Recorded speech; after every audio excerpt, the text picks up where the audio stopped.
ยังจะไป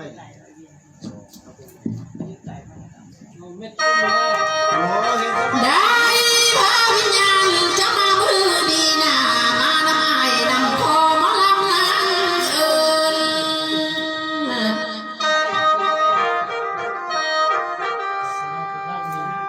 ขันพาวิญญาณจะมามือดีจัวบัวไก่ดานเธอบ้านเขาสานไปเลยนี่เลยขันมาจวบน้ำกวางลานพานเลยเธอเจ้าบ้านมาโก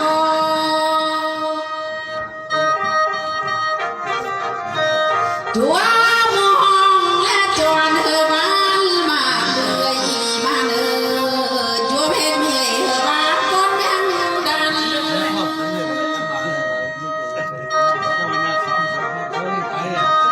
ไทยสันผู้สันฝ่าโคตรไทยนาเฮาก็ไหว้ป้าไม่ที่ลงสู้เมืองเพียงเดียวโอ้ยนามานาแม่ญาณมาวักกันให้ญาแม่จงกาได้เด้อขันมาหอมกันนานี่นาญาจะพุ่งและเหี่ยว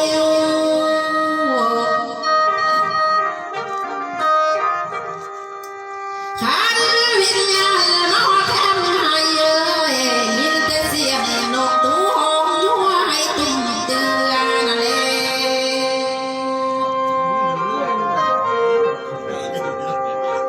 ขันมาหอมแทมนานานายินแต่เสียงนกตัวห้องยั่วนาฟัดไทย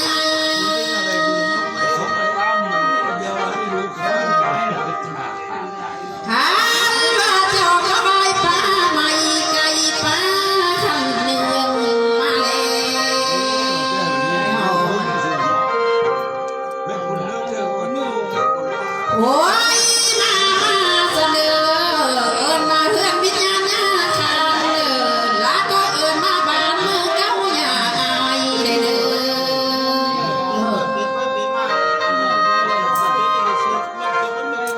อเจ้าขี่รถดินกันที่ไทยทางร้องลงเม่เจ้ายอมฟ้องฟ้ามาตกสะหืนทางนาเม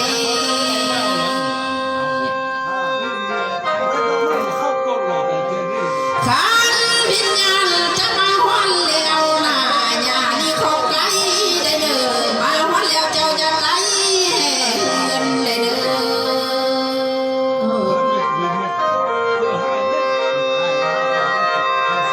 ได้พาญาเข้ามาก่อนก่อนแม่ญาเข้ามาก่อนก่อย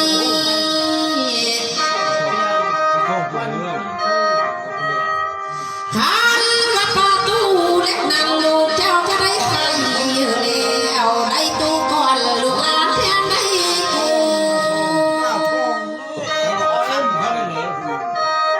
อันว่าทางเข้าบ้านเขาเป็นคนปุ่งผมงามเด้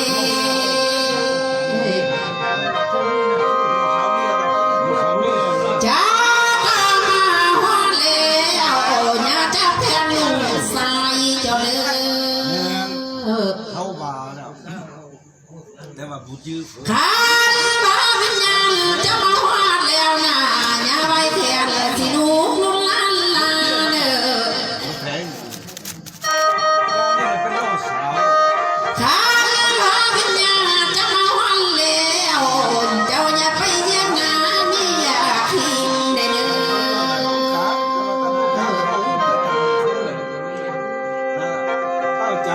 ขันพาลูกและหลานมีน้ำโอเล็กเจ้าสวยนาแล้วเพิ่นมีน้ำโอกาเจ้าสวยตีนมือเจ้าเล่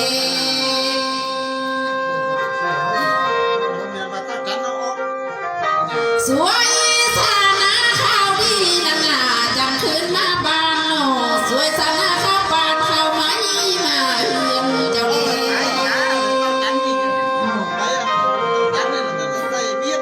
เออ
คือจังเนี่ย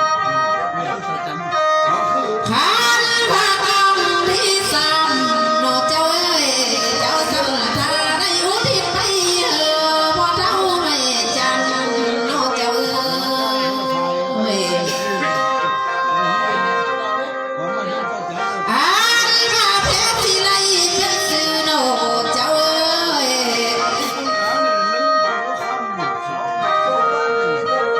ขันพระกองที่สี่ห้องเขา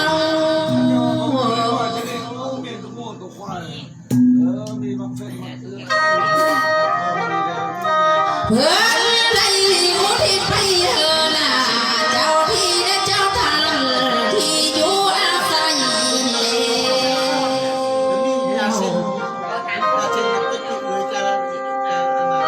อันพายังบ่แล้วเท่านั้นนะมีเจ้ากรรมนายเวร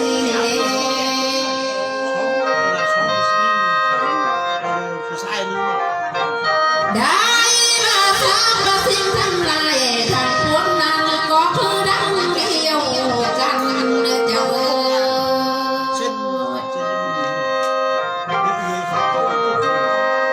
ขันหมอลำทำใหญ่ฟังแล้วนะ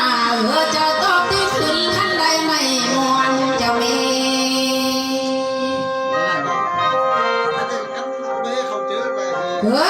เจ้าสอนที่ขึ้นขันใดไม่ตามยังวัดกวางเข้าสู่กองทางเจ้าเอ๋เอาทั้งนั้นมาแล้ว ได้มาพ่อแม่ย่าเด้อจะเอาเครื่องพื้นดีมานุ่งเด้อเจ้าก็มาฮอดแล้วนะจะเอาเครื่องขึ้นมาทุ่งคิงเจ้าเอ๋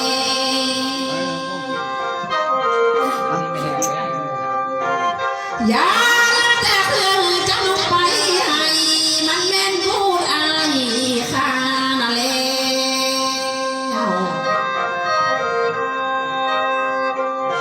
อย่า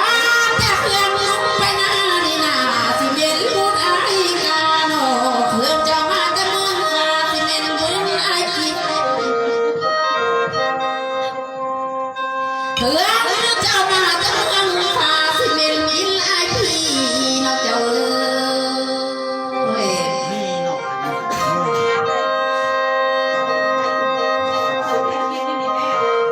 เฮ้ยสาวฟังนะเก่งแน่ได้มาวันนี้โนเจ้าเอ้ยวิญญาณจะมาวันแล้ว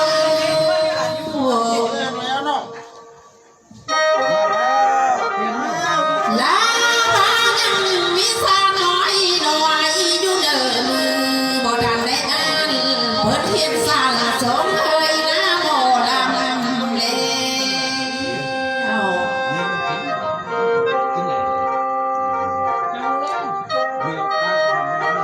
เพื่อนมีนามชื่อบานาทานนั่งเสียงนาดีเอ้ย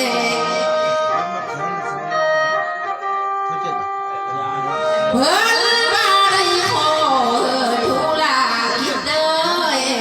หุ่งเรื่องจ่าเดินนั่นแหละ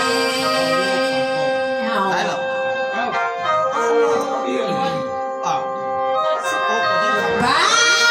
พบกระสอบแต่ใส่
จ้าเพียมาแล้วไหลคืนคือเก่าเจ้าหามีลูกเต่าบอกไงฟังความได้เด้อ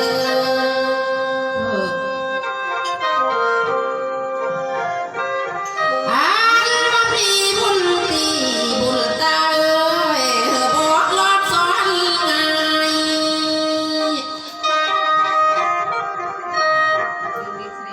อันว่านาตอนนี้เมื่อนา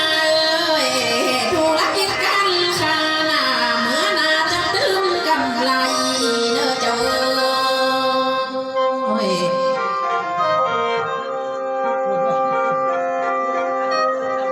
ขันว่านาเลี้ยงเป็ดนั้นเต็มทุนไม่สร้างเสนอ อันนี้ปลาจ่าย ช่องป่า ตัวนี้ปลาจ่ายดิ ขันว่าเจ้าเลี้ยงหมูนั้นเต็มหางไม่แกง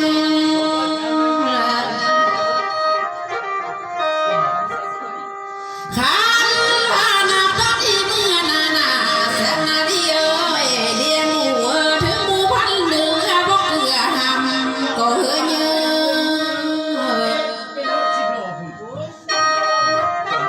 เฮือนเจ้าคุณน่าละคุณแต่คือล่วงแล้วเน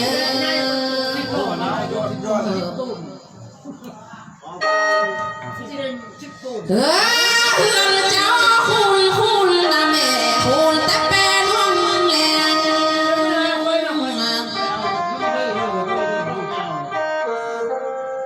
อันว่าคุณแต่ไม่ต้องแกมการแก้สิอยู่คุณทั้งผัวทั้งเมียที่ให้มีเมื่อนา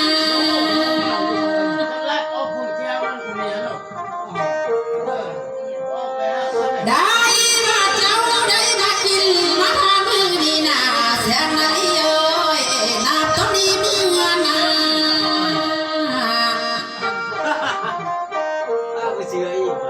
ข้าว่ามันเข้าทงลายคือมันเข้าใหม่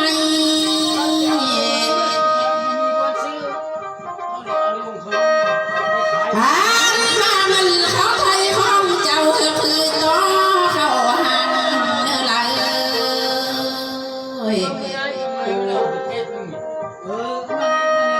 ข้าว่าเจ้าบ่ทันไปแล้วนะเงินไหลมาหาเจ้าแม่ยังมาคือแม่น้ำคองนี่เด้อ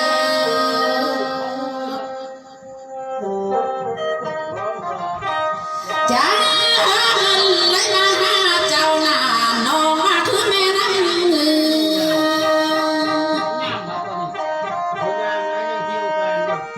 อันว่ากินยาบอกได้เนอได้ว่าจอกยาแหง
เออนามีลูกยิ้มนั่นมาซื้อสายลายนั่นล่ะเอ้ยมีลูกชายมาซื้อสายย้อย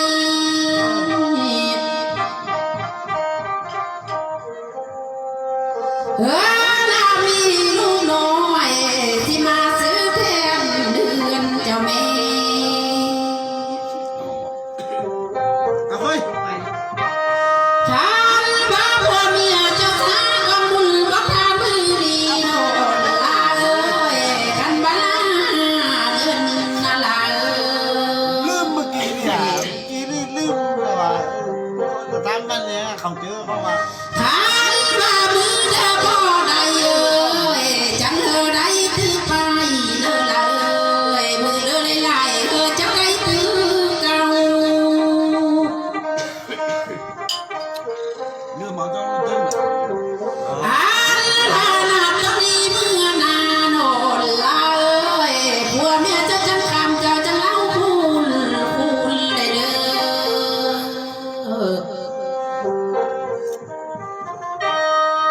เฮือนเจ้าคุณสะแม่คือลังกวงคุณเนื้อละเด้อ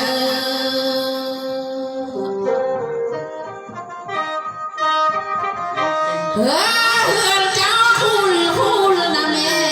คือผู้ทวงที่ผู้จังคุณคัน ชี้โน่นคนโน่นเสมอ อันว่าคุณคือหินก้อนลานคือพระตั้งบำเบียงนั่นล่ะเอ้ยขันผัวเมียเจ้าทักไปแล้วนะเจ้าหันเป็นเศรษฐีเจ้ามีคนพ่อกัน พ่อแม่เราต้องปั้นกันนะ ขันมารวมพระพี่แน่ดองก็คือน้ำเดียวกันละแล้ว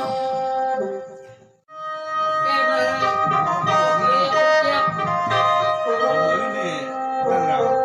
กินเบียร์นี่กินเบียร์ ขันว่ามาวันนี้ลายังมีจดหมายน้อยอยู่เนื้อมือว่าทางใดนั้น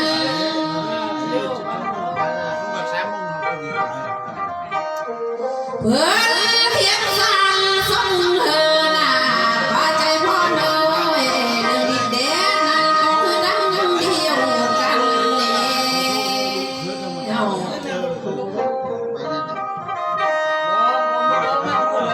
ขันมาเด้อเดี๋ยวนี้น่ะพาใจพ่อเลยเจ้าอยู่เกินหรือว่าอยู่ไกลเด้อป่าเอ้ย อันว่าอยู่ในหรือว่าอยู่นอกเดอยู่ขอบมันหรือว่าอยู่กลางป่าเอ้ยอันว่ายกมือขึ้นสูงเมื่อหมอลำหูแดงนำเอง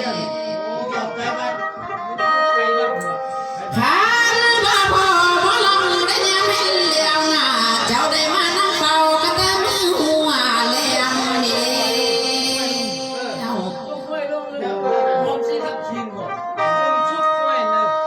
ได้มาดีเจอให้เดปัจจัยพรก็มามือนี้นะเจ้ายังมีเงินไหลมือนั้นแล้วเข้ามาปั่นสะเล มันมีเหือกอันนี้สองบาทเป็นทั้งเสียเลยหมด ป้ายังมีเงินไหลแสนเลยไหลพันเข้ามาปอน เดียวละละเสียวละ ลาหมอลำควายมามือนี้นะเบมือมาแผ่นเลียนโยเงินที่ซื้อเขาเปลี่ยนมาตอนก็บ่มีเหลือเจอเด้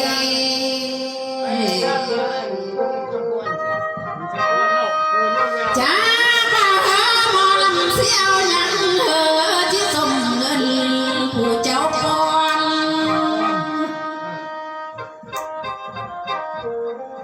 ขันหาหมอลำเสียวลาเมื่อเงินปัดบ่เมีย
เคยบ่อะไร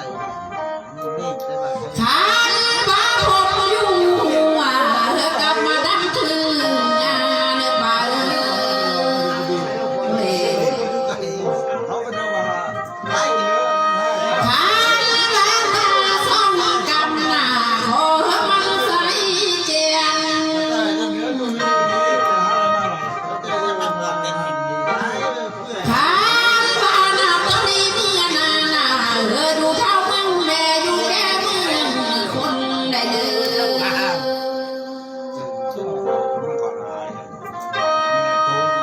พามากินมาทานมือเดียวหลานเล่นอะไรก็วาดหลานน้อนั่นเจ้าได้เพียงเด้อ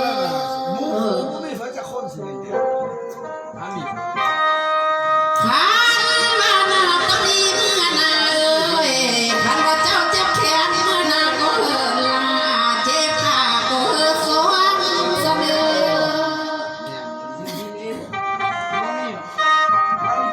จ้าทำไปแล้วนะเจ็บเอวต้องเสื้อผ้านั้นให้จอยสูงเนื้อไป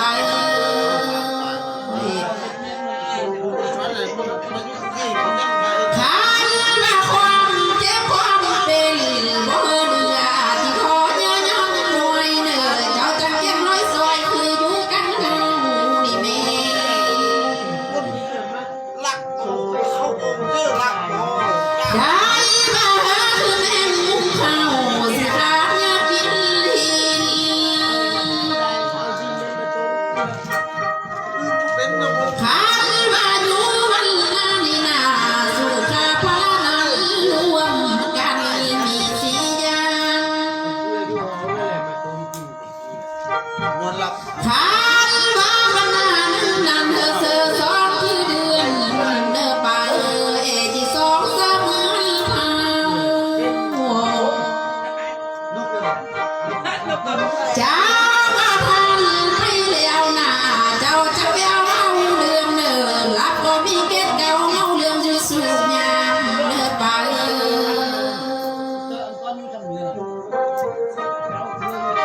ได้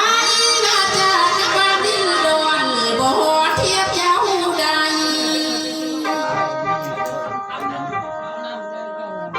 อันมาจากบ้านคงกวางไฟสันจังจวนพรที่นางทรงเธอต้องเจ้าจงนำเอาเนื้อไปเฮ้ย นั่งก็ร้องไปผมเคยฟังมาส่ง อันมารวมทั้งพี่แน่นองกระทั่ง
ฟ้านี่จะติด